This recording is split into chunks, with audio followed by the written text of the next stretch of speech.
and welcome to feedback loop number 2 for Murrumbidgee LHD's Safe Space co-design, and this is for Griffith because this LHD is getting 2 safe spaces. Thanks everyone for joining us.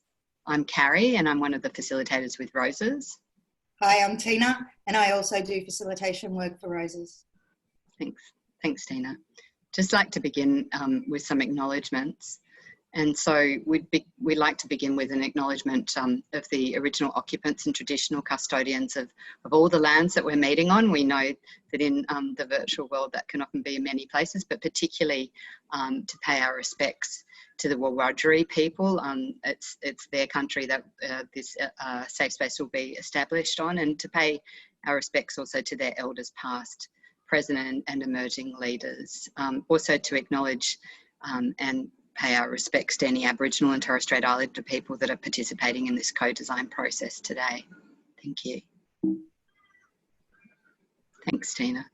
So in the context of suicide prevention initiatives, we also like to acknowledge lived experience. So really to acknowledge just the uniquely valuable expertise that people with lived experience are bringing to all the co-design processes throughout the state, but in particular in this LHD, just the enormous contribution they're bringing and a real depth of insight that we've already seen here in terms of sharing their experiences very generously. Thanks, Tina. So the process so far, just a quick recap for you. We've already had those focused conversations where we brought people with lived experience in groups of 3 together to really start to look at what their current experiences of accessing support through ED for suicidal crisis or supporting a friend or family member to do that. We then brought lived experience people together as a group in what we're calling here 1A and 1B, but it was a combined half-day session where they could really start to identify what the underlying needs were in terms of what their feelings and experiences had been and how to meet those needs. So they started to really give us their best and brightest ideas about what an ideal safe space should look like, including what are the values and principles that will guide that space and everything that happens in the space, and we'll be taking you through the draft version of those values and principles soon. We also brought health professionals together to have focused conversations as well to share their current experiences of trying to provide the very best support for people in suicidal crisis through the ED and hospital system. And then we've had a session where we brought the health professionals together as a group to also explore what sort of what are some of the things that they think a local safe space needs to provide in order to provide that really best care for people, and also to make them feel comfortable and confident in it as an alternative service. And so we're here today to present some of that information to you. And also at the end of this, there's a survey, and we'll be sharing that link with you, really encouraging you to spread the word about that. We know it's super, super important to gather the broadest range of community input into these feedback loops because we can't bring too many people together to directly participate in the co-design sessions, and it's just really important if you want to get a safe space that meets the needs and wants of the broadest range of people in your region to have those voices heard. Thanks, Tina. So in terms of what we know so far, and so what we've, the information that Beacon Strategies has gathered and collated in terms of those focus groups that I spoke about, the combined session with lived experience and then also through the first feedback loop, both from a lived experience and health professional perspective. We're just going to provide you a high level overview, a summary of the output so far. Thanks, Tina. So these are some of the as I said, very bright and creative ideas that people with lived experience have provided us in terms of what a safe space should look and feel like and what type of experience people should have, guests of that space should have in the environment. So the environment should feel homely. We heard that a lot. That was very much emphasised, a home-like environment. A cafe, lounge, house or other off-site space was suggested, or a separate building on the hospital grounds but away from ED, so that was also emphasised. A discreet entrance, a designated smoking area, people talked about that being part of the outdoor area, a certain coloured door to signal to those who know about the space, but without that sort of overt signage, so more discreet sort of communication about where it is.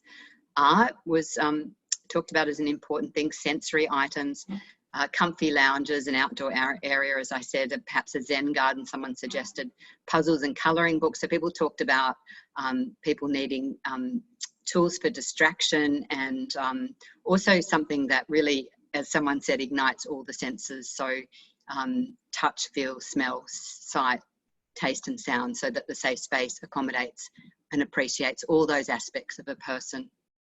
Complimentary snacks, water, tea and coffee, music, support animals such as a dog, or more ambitiously, someone said a pony. Private spaces, so that idea that the space would have some flexibility. There might be those common areas, but also some private spaces, recognising that people wanting to reduce distress want to do so in different ways. So just really that being determined by the guests themselves. And so open spaces, as I said, sort of a place where you can connect as a counterpoint to those private spaces. Books and information to help people learn what's going on. So information provided, but people explain that they don't want that to happen in an overwhelming way. In terms of the flexibility of the space, also having a silent, calming sensory room. A barrier-free space where there are no barriers between staff and guests. So removing any perception of segregation. So we heard that a number of times, that idea of equalising power, was an important part of this as a non-clinical approach, as a kind of a new approach to the relationship between staff and guests of the service, and a space that's safe for everyone. So idea of cultural and other forms of safety there that were expressed. In terms of experience, someone to welcome upon arrival and calmly sit and chat. So that was something that people thought was very important, that immediate connection that people have, and how super important it is, that first point of connection, and what it means in terms of building trust and rapport. A sign-in process that obtains consent but maintains privacy, someone suggested. People supporting and learning from each other. So again, that idea of, rather than being a hierarchical relationship between staff and guests, but more of an equalising in that power dynamic. A range of options depending on personal preference, so self-directed choices. So really what we saw coming through quite strongly was that theme of self-determination, which we know is one of the core values that the Ministry of Health has stated in its requirements documents as being an underlying guiding principle of the safe space. No triage process, and a buddy system, so a go-to person when in the space for someone if they need that kind of continuity. And validation of someone's feelings and experiences. So people talked about that what would have changed their experiences, that sense of being validated and heard. Staff that you can walk you up to the hospital. So peer workers being able to walk alongside you if you determine that you need more intensive support or a different form of support than what the safe space would provide. A follow-up within a day or two, so that'll be explored later. What would that look like? How would the safe space be able to provide that?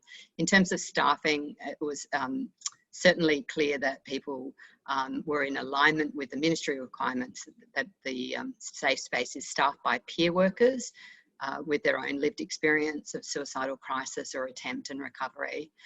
There was some suggestion of an involvement in volunteers, like to explore that as an option in your local region.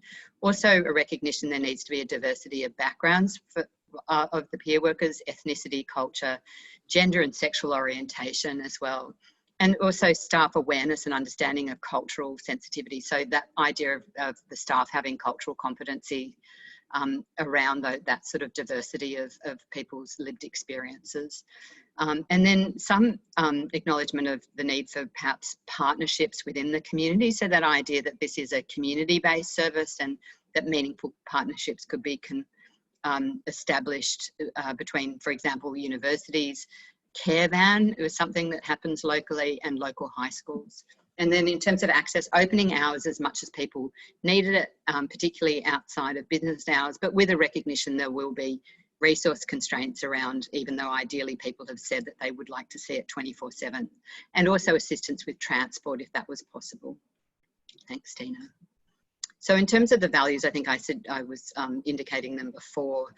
These are the ones that were co-designed during a forum last year that was held by the New South Wales Ministry of Health, and that was in partnership with people with lived experience and health professionals and other community stakeholders and service providers. And that what came out of that were, these are a set of values, but you could see also they're really an approach and sort of guiding principles as well. So person-centred, risk-tolerant, non-judgmental, welcoming, responsive, compassionate, strengths-focused, hopeful, holistic, self-determination, as I'd said before, that was really emphasised by lived experience participants in this local region, empowerment, human connection, collaboration, integration, respectful, evidence-based, dignity, inclusion and choice. And in this local process, lived experience participants were encouraged to draft a set of their values that will guide this local safe space, and they came up with a great list, a lot of them quite similar to these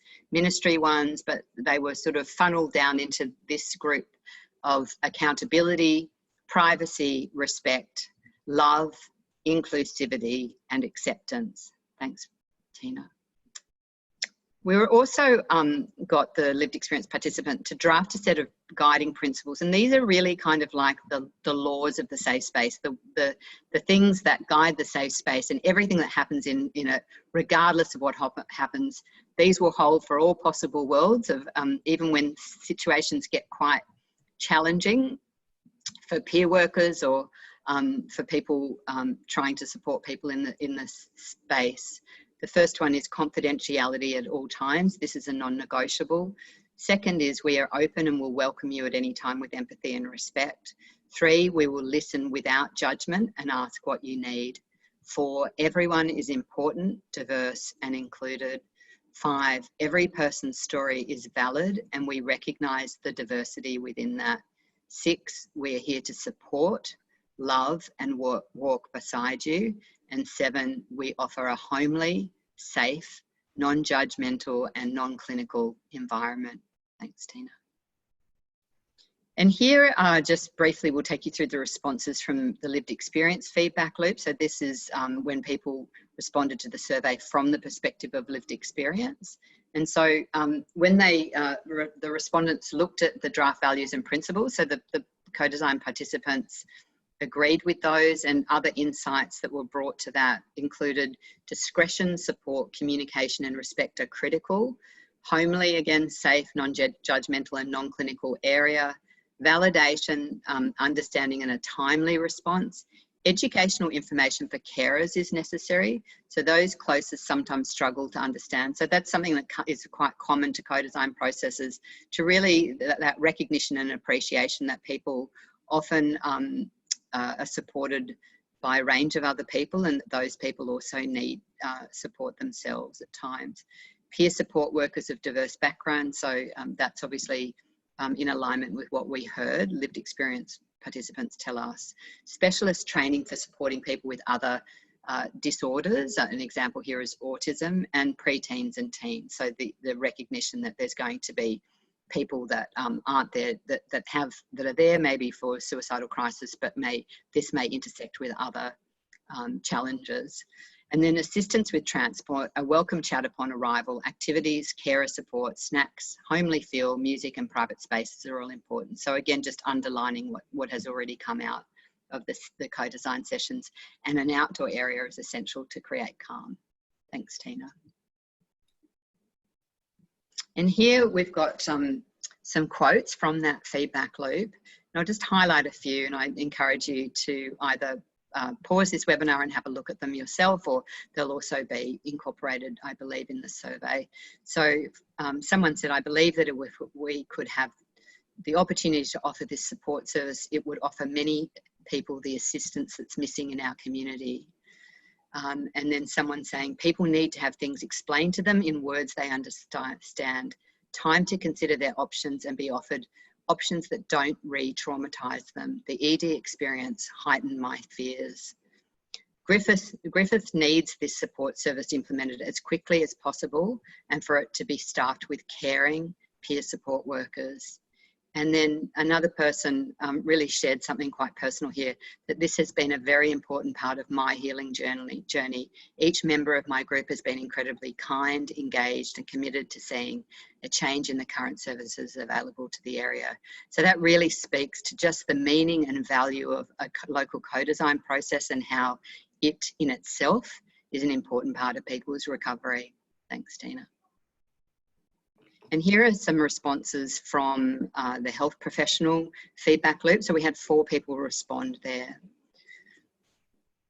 They're asked to respond to a number of questions. So the first one is, how do these experiences of supporting someone through the ED resonate with you? So they had the output shared and they responded to that. And do they accurately reflect your experience as a health professional? So people told us that it resonated with all respondents, but one respondent did find the results disappointing to read. So just disappointing to hear that people's experiences locally had been unhelpful. And then frustration arising from ED presentations being all about assessment with little or no therapeutic input. And then someone making the point that the environment in ED is not well suited to receiving a person presenting with suicidality. And then another person saying they would have liked to see some recommendations for improvement being suggested for issues raised. And that is actually the next step really in the co-design process. And so you'll see that starting to emerge with the outputs that we're going to be presenting to you later. And then the next question is, thanks Tina. What would help you feel comfortable as a health professional to support someone to access a safe space, and what should an alternatives to ED look like? And so here the health professionals that responded said to us that it should be a dedicated space that respects privacy, possibly a couple of rooms for private one-on-one conversations where required, comfortable and relaxing environment, lounges, access to mobile phones and computers, somewhere for friends and family to wait comfortably. Location is key. Want to encourage people to be able to access the space directly rather than going via ED, but should still be able to access via ED if needed, able to call ahead, having staff that are informed and respectful of the consumer's needs, competent and confident staff who are comfortable to work in a non-clinical environment, and staff who are aware of the range of services that the person may benefit from accessing. So you'll see really great alignment with the lived experience perspectives there. And then here's just a couple of quotes. Sorry, Dina. We just go back. Thanks. And so someone saying that safe spaces need to be less clinical while still being safe, and they need to be inviting. Another person emphasising that the environment needs to be comfortable, relaxing and accessible. And then someone did make the point that they believe that it needs to be overseen by a mental health professional, even given that the services are to be staffed by peer workers. They said, I don't want a system where people come to see a peer worker and then get referred to the community mental health team anyway. Thanks, Tina. Then the next question we asked was, what makes it hard for people experiencing distress to connect with the types of support they need? So wanting to know from a health professional's perspective, what are those barriers? And it was fed back to us that health professionals who have stigma around suicide themselves is a barrier. A lack of awareness of the range of services that can support a person is another one. Tendency not to refer outside of public health services. Options for contact with workers from specific cultural groups or lived experience workers should be offered but not assumed. And then assessment should be conversational rather than as a structured interview. So just a recognition there that the process itself, the traditional way of assessing people can itself be a barrier. And a couple of things that people said was community don't know what services are available. So that idea that there's not even a good understanding or literacy around the wide range of services that could potentially address some of the underlying drivers of a suicidal crisis, and then not conducting warm transfer of care and following up to ensure the person was able to effectively connect with the service. So some recognition there that even though people might be referred to services, that there's not necessarily a meaningful connection made. Thanks, Tina. And then the next question was, what makes it hard for services to provide the types of support someone experiencing distress needs? So this is, what makes it hard for services to provide that type of support that people know is so important. That person-centered care that we hear from both people with lived experience and health professions saying is so crucial to providing good care. So there are lots of managerial responses demanded that take away from clinicians being able to properly engage in a compassionate way. So that was one of the comments. The clinician needs to be able to separate these bureaucratic responsibilities from the focus on engaging the client. So it's trying to strike that balance and how difficult it is in the current system. Someone said that we should have a focus on giving the consumer something that will help them when they return home. And then high service demand with underappreciation of the benefit of an empathetic response. So again, that idea of people trying to provide, compassionate, person-centered care in a system that is so constrained. There's so many organisational constraints and demands and pressures on health professionals. And then also someone saying we need mental health professionals located with and working with local police from the station or going on visits together. And so just to sum up, someone just said policies and procedures are the barriers. And also someone else noted, a health professional, that compassion as opposed to empathy requires a will to do something to help. So that idea of needing to be kind of action oriented. Thanks, Tina. And now Tina's going to take you through what was explored at the health professional co-design session. So that's the most recent session we have where we brought all the health professionals together. Thanks, Tina. Thanks, Carrie. So when in the first place, we spoke to health professionals in small groups of 2 to 3 people. And the purpose of the combined session was to bring all of the health professionals together so that we could have a look at some of the important decisions that needed to be made and what sorts of things might need to be considered from a health professional perspective. So what we have here on this slide is a list of some of the issues that we were talking about in this session. So values and principles, what will the safe space hold itself to? Location of the safe space. So where will the safe space be established? Connection pathways to the safe space. So how will people access the safe space, but also outward connections and partnerships. So how will the safe space connect people with services and health professionals outside the safe space? We talked about the service model. So what support will people receive when they're in the safe space, and staffing. So who will deliver that support?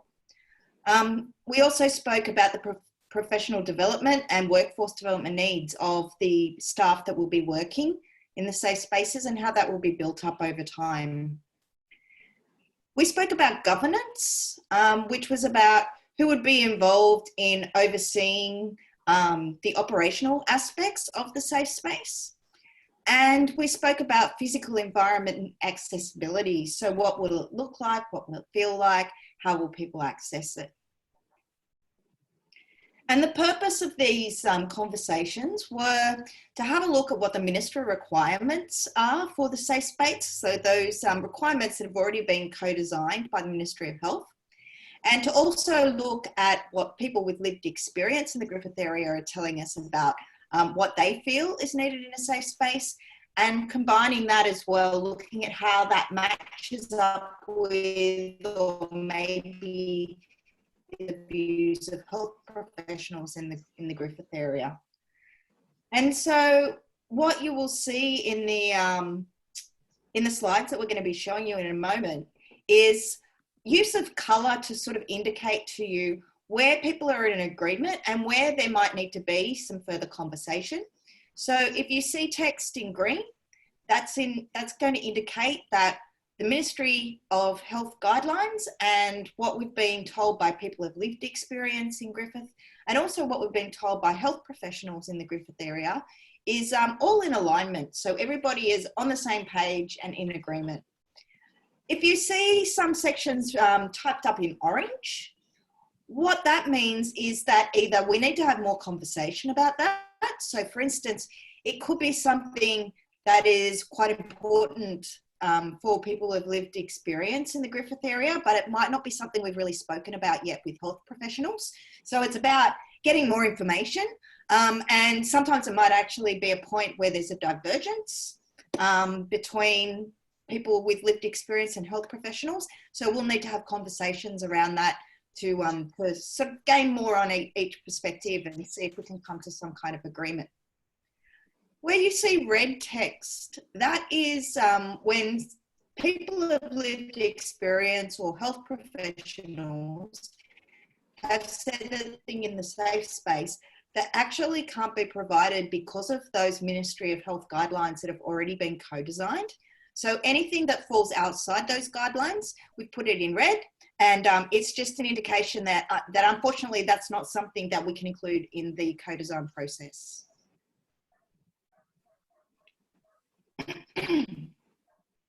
So what's really important for, in particular, health professionals to understand is that in the slides that we're about to present, the ideas from health professionals in those slides have come from a number of sources, including they've come from survey responses to the first feedback loop as well. And we wanted to recognise that there were some ideas and perspectives that were really quite strongly expressed, that were really important to health professionals, that came out in the combined session. And we don't want the importance that was placed on them in that combined session and in those conversations to be lost amongst some other sources of information that we've included in the information we're giving you in these slides. So health professionals who took part in the Griffith HB combined session presented strong perspectives about the capacity of the safe space to provide safety for people in a suicidal crisis. And a number of areas of concern were spoken about with a fair amount of focus. They were seen as being quite important to health professionals who we spoke to. That included concerns about threats to staff and guests in the safe space and the need for security personnel. Also, there were concerns amongst health professionals about the ability of non-clinical staff to identify risk. The health professionals from Griffith that we spoke to in the combined session also were concerned about the ability of staff to respond to risk through the provision of non-clinical services, and were also concerned about the availability of appropriate training and support in the Griffith region for peer workers who staff the safe space.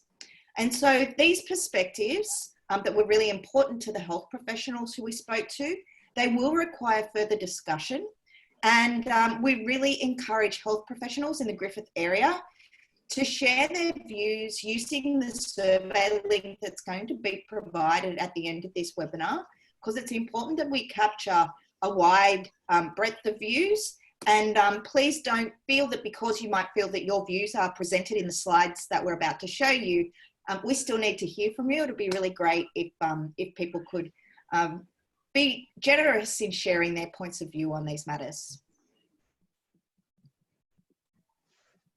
So the first thing that we spoke about was the location of the safe space.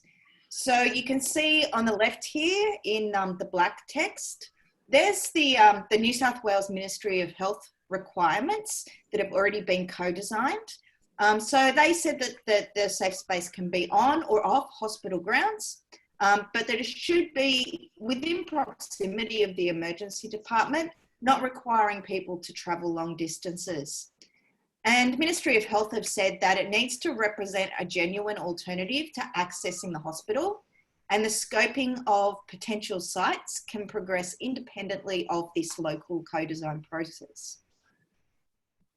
So what we have in the middle here is what lived experience people told us about where they would like to see the safe space located. And you can see it's all in green. So that's all in alignment with Ministry of Health and what health professionals are saying. So they said that it should be close to the hospital within walking distance. that if it is on the hospital grounds, people with lived experience in Griffith would like to see it in a separate building. And they've suggested a cafe lounge in a house or maybe at an off-site space as well. And when we asked health professionals in the Griffith area, they agreed that location is really important to the effectiveness of the safe space. They raised a whole lot of ideas that we're really looking forward to the opportunity to talk about with people who have a lived experience perspective, and that's why they're there in orange. So there were some very specific ideas. They had an innovative idea for like a mixed use location so that it would help raise funding. Also said that it was preferable that it's not in the hospital but close by, and there was a lot of discussion around the houses across the road from the hospital, which they felt would give people great access but also be able to operate independently. There were some things that we need to talk about in regards to discussion about security. So the health, in particular the health professionals who were present at that combined session, they spoke with quite strong views about the need for security and in the safe space, and that if it is not on hospital grounds where hospital security can be involved, that there needs to be some kind of private security. So this is something that we're going to need to speak about with people with lived experience. We're also going to have to get some more information from health professionals about how exactly they see that working. Because it's kicking off a very different conversation to what we've had so far with the people of lived experience. There was also, it was suggested an alternatively that the safe space could be located in a building near the old ambulance entrance, which is apparently vacant at the moment. And overall, it was said that location really depends on the funding that's available. So some of the key issues that we need to talk about when we bring together people of lived experience and health professionals for the last parts of this co-design process is where is the service located within the Griffith region, and how close will it be to the emergency department? And certainly we invite people, health professionals, to express their views on this through the survey that we'll provide the link to at the end of this presentation. So what we have here is some information about people's perspectives about connection pathways to the safe space. So how will people connect with the safe space? On the left in black, you can see the Ministry of Health requirements around connection pathways. So Ministry of Health have said that there should be no requirement for people to present at an emergency department prior to accessing the service. And Ministry of Health have also said that guests attending the service should not be required to undertake any assessments or meet any eligibility criteria. They really want a no wrong door approach in the safe space that welcomes everybody. And services that are promoted in the local, the services should be promoted in the local community so that people are aware of the service, the safe space, and what it can provide people and when it can provide those services.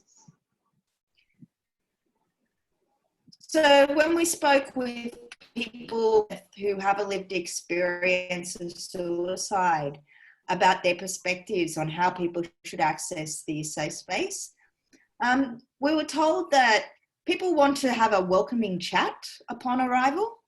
They want no triage process, which is in line again with the requirement from the Ministry of Health that there's no assessments.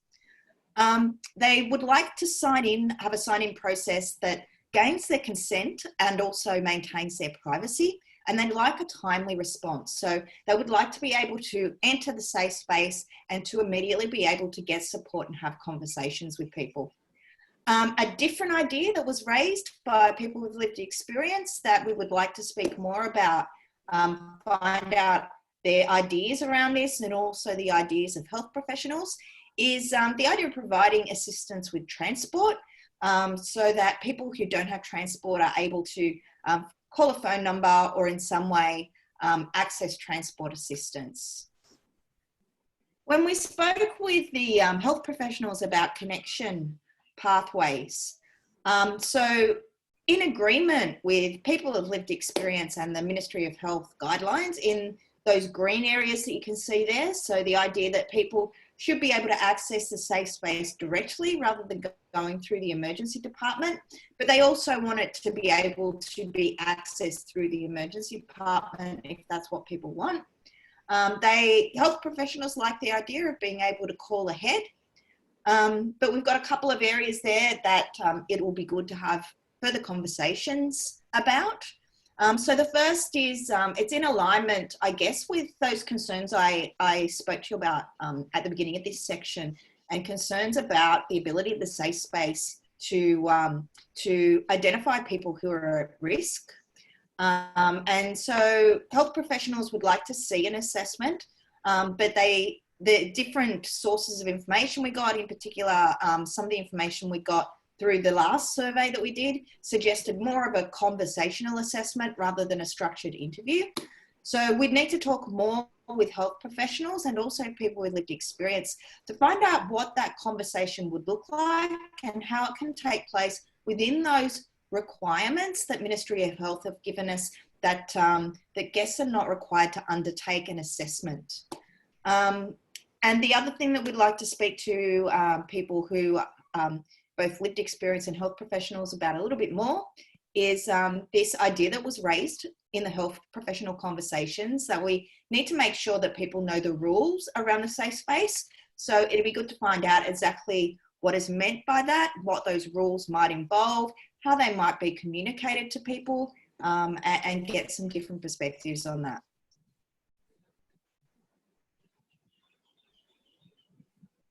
In terms of the way that the safe space connects with people outside the safe space and supports people to connect with other services and other health professionals, you can see again on the left here, what we have here is the New South Wales Ministry of Health requirements for the safe space. It says that the service needs to be connected closely or jointly to the organisations, including other support services and local businesses. And the Ministry of Health has also said that people will be actively supported to determine for themselves how to best stay safe. And they'll have supported access to additional services of their choice. Ministry of Health has also said that guests who present with a clear and immediate risk to the safety of staff or of other people within the service, that they'll be connected with other more appropriate supports to assist them.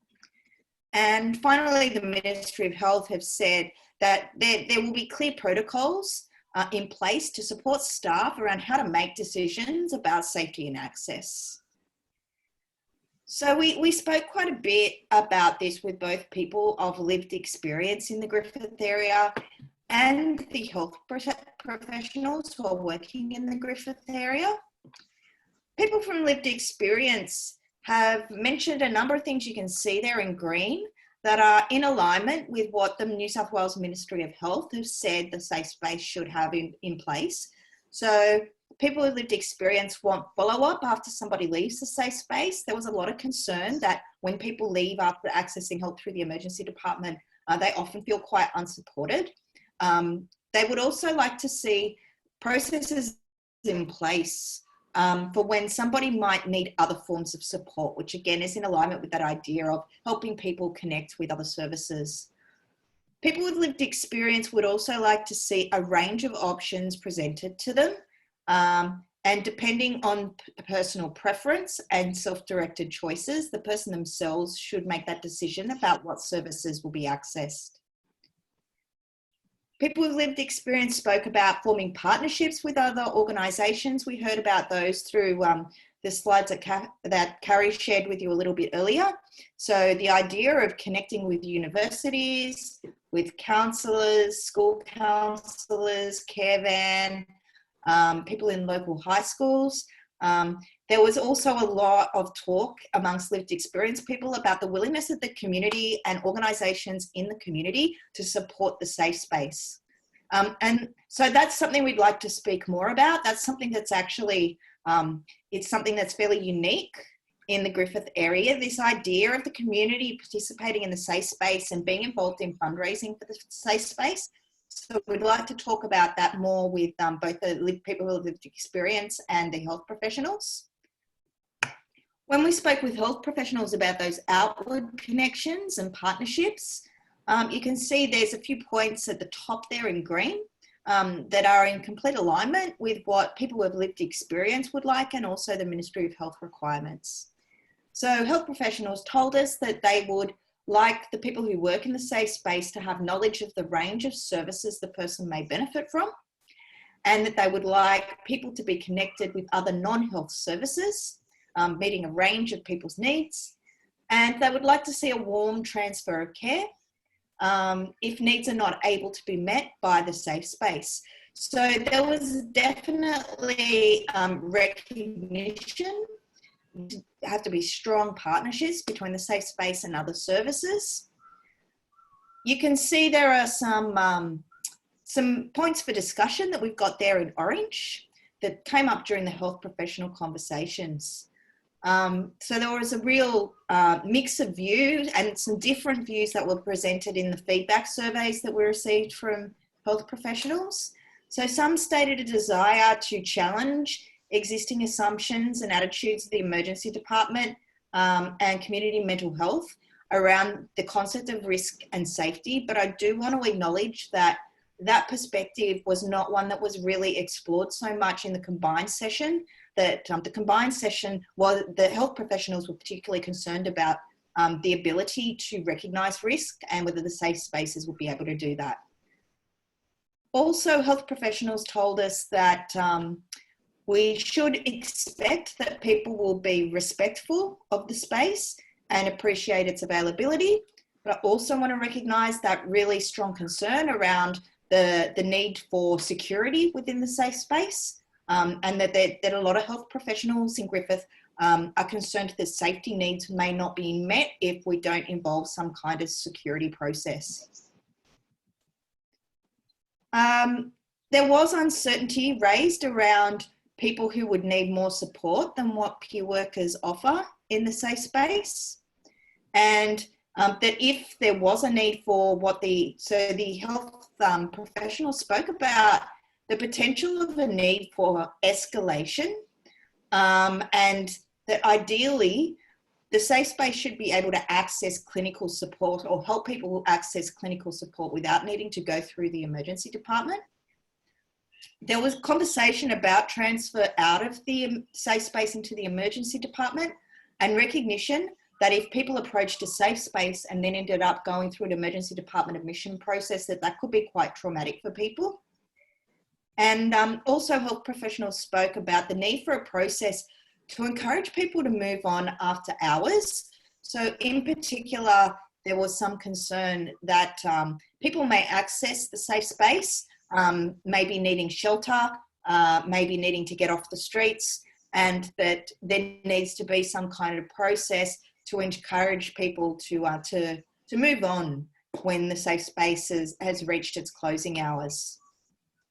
So as you can see, there's quite a range of perspectives here, and also a range of perspectives between the sorts of feedback that we've been receiving from health professionals in the combined session, and some of the views that have come into us through the surveys, and also some of the views that were expressed earlier in the process. So this is why it's really important that we hear from health professionals who work in the Griffith area in that survey that we're going to give you the link for at the end of this presentation. And these are some questions that we really need to talk about more in terms of those connection pathways into the safe space and out of the safe space. So how will the services be promoted in the community, other health services and in community organisations? What support does the district need from the ministry around that communication? What partnerships will support local connections to and from services for guests of the safe space? And what arrangements and protocols will be put in place to support connection to and from the emergency department if that's what people want to happen? So we've got a lot of things to talk about there. In terms of the service model, what you can see here is, again, on the left-hand side, these are the Ministry of Health requirements in black that have already been co-designed by people with lived experience and health professionals. So Ministry of Health requires that clinical services are not provided in the safe space, and what is delivered in the service must be non-clinical. There is a focus on responding to psychosocial reasons for the person's need for support, including loneliness and isolation. Family and friends are involved wherever possible and in alignment with the wishes of the person who's using the service. And people can access information from a wide range of other community-based services, such as housing, relationship counselling, financial assistance, help to address the cause of the distress that the person is saying they need help with, and they'll be warmly connected with these. So the Ministry of Health really wants the safe spaces to recognise that a person experiencing a suicidal crisis has a number of reasons and a number of factors contributing to the experiences they're having at that time, and the need to take a really holistic approach, and the need to work with the person to identify a broad range of needs. And Tina, just to interrupt you, just mindful that we're almost at 10 to 3 now, I thought perhaps we could encourage people in these areas of green, of alignment, that people could either press pause on this recording, go back, look at the recording and have a look, but also the fact that this will all be fed back to you in the survey. Mindful that the next section is really about the SPP, workforce support and ongoing training and development. So I think that you can add some perspective there. Sure. So perhaps more the divergent areas might be important to highlight. So yeah, I encourage you to pause this slide and you can take that as a chance to read the green, which is where everybody's in agreement about the service model. I guess where we need to have more conversations, there are two perspectives from health professionals. The first is that health professionals in the Griffith area would like clinical support to prevent escalation in the safe space that would otherwise lead to transfer to the emergency department. They would like to see what they've called something in the middle. So unfortunately, as we've just looked at the Ministry of Health guidelines, that's actually outside the requirements that clinical services not be provided in the safe space. So we need to have some conversations about how the concerns that health professionals have might be able to be met in a way that is still in alignment.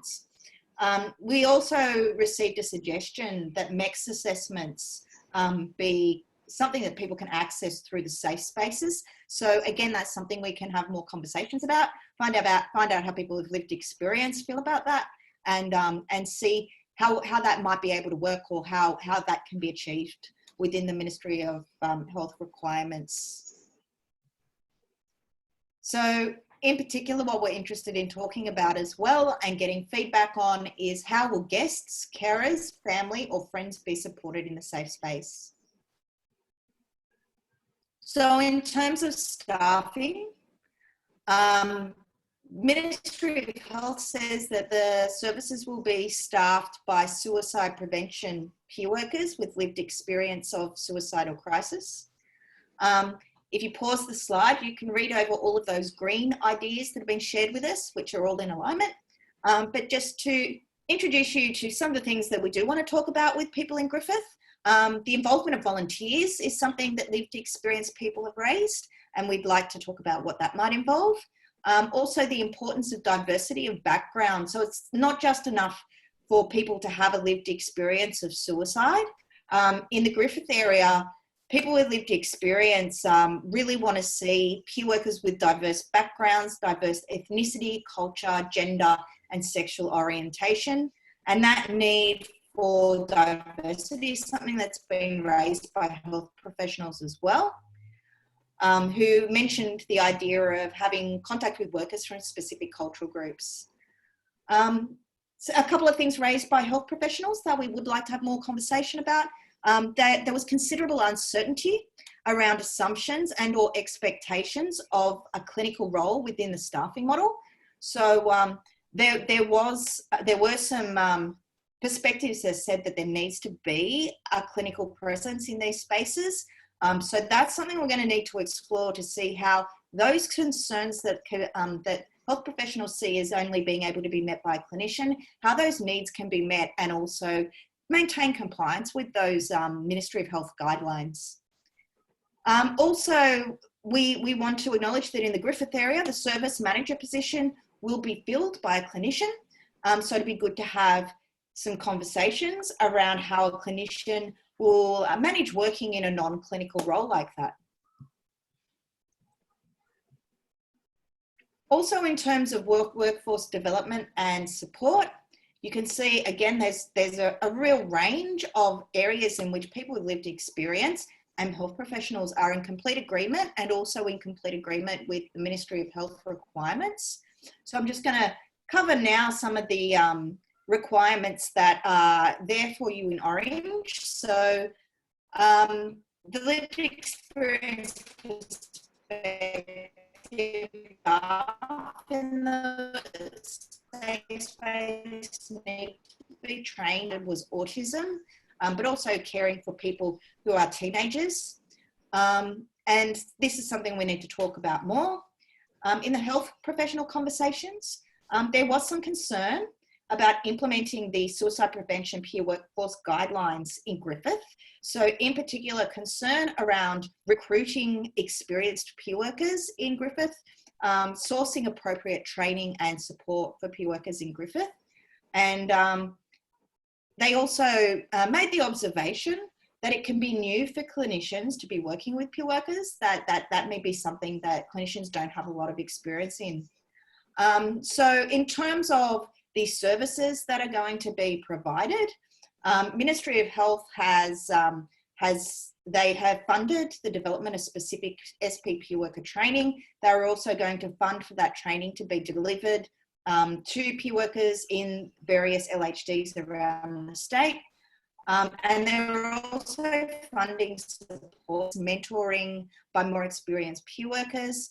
And in terms of the readiness of clinicians who may not be used to working with peer workers, Ministry of Health has also funded the development of what we call organisational readiness training, which is meant to help clinicians learn about peer workers and what their role involves, and I guess any concerns that need to be discussed, there's a real opportunity for that to be discussed then.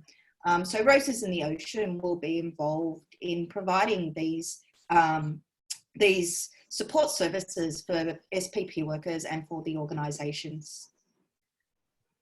So what will be good to speak about with the health professionals in this area is specifically where are the concerns still? What do they see as some barriers that need to be addressed, given that these services are being funded by Ministry of Health for the safe spaces, and are there particular needs that they have that need to be met? Some other issues is we need to talk about what is the proposed staffing model, which has 2 full-time peer workers, SP peer workers staffing the safe space. How is that going to work in practice? And also, like I said, any supports that you feel are needed in Griffith for the suicide prevention peer workforce. In terms of physical environment stability, as you can see, there's almost entire agreement as to what that should be like. We do need to have a conversation still. You can see in orange there, lived experience people ideally would like to see it open as much as people need it, including outside of business hours. So it would be good to have further conversations with health professionals involved as well around what that might look like. Also that there be separate spaces for youth and adults, which is that is something that we'd need to talk about how that would work in terms of the ministry requirements. What you see in the health professional perspective in terms of the physical environment is that need that it not be a casual space. They want to make sure that the safe space is a genuinely safe space and that it's a secure space as well. So we would need to have a chat with people with lived experience and health professionals together about what their understanding of safety and security actually is. And some of the questions we need to get some more feedback on. What will the opening hours be? What will the style of the service be? How will we meet the needs of specific priority groups, such as Aboriginal and Torres Strait Islander people and people from the LGBTQI+ community, men, young people and older people? And will we be providing information in different languages? In terms of governments, this is something that we really need to explore more with people from lived experience perspectives. Health professionals have told us that they would like this to see the safe space overseen by a mental health professional. And there's a little bit of uncertainty around the role of the safe space in terms of safety and risk, particularly when people leave the safe space. What will happen with health professionals were concerned about risk at that point in time. So we can have more conversations about that, including involving people with lived experience in those conversations.